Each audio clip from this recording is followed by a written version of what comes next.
ఒకసారి ఈ వీడియో అయితే చూడండి. చాలా బ్యూటిఫుల్‌గా వచ్చింది. ఇన్‌స్టాగ్రామ్‌లో ట్రెండింగ్‌లో ఉంది. ఒకసారి చూడండి డెమో.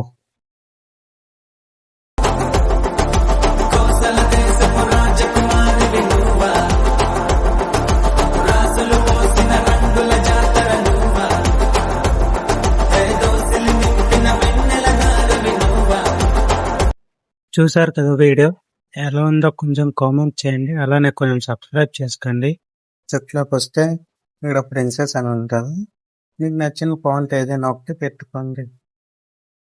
నా ఫోన్ కొంచెం హ్యాంగ్ అవుతుంటది. జస్ట్ మీకు చూపించడానికి ఫాంట్ అయితే వేరేది పెట్టా. అలానే పిక్స్ కూడా రీప్లేస్మెంట్ పెట్టుకోండి. ఏదో ఒక పిక్ మంచి పిక్స్ పెట్టుకుంటే వీడియో బాగుంటుంది అన్నమాట. ప్రస్తుతానికి ఈ పిక్ చూద్దాం. అడ్జస్ట్మెంట్ చేసుకోండి పిక్స్, ఓకేనా? ఇది అడ్జస్ట్మెంట్ చేసుకుంటే అలానే పిక్స్ అన్ని పెట్టుకుంటే బాగా కనిపిస్తుంది వీడియో. అలానే పిక్స్ అన్ని రీప్లేస్మెంట్ పెట్టుకోండి. మొత్తం 8 పిక్స్ ఉంటాయి. అవన్నీ మీరు రీప్లేస్మెంట్ పెట్టుకుంటే వీడియో మొత్తం చాలా బాగుంటుంది. పర్ఫెక్ట్గా ఉంటుంది వీడియో, ఓకేనా?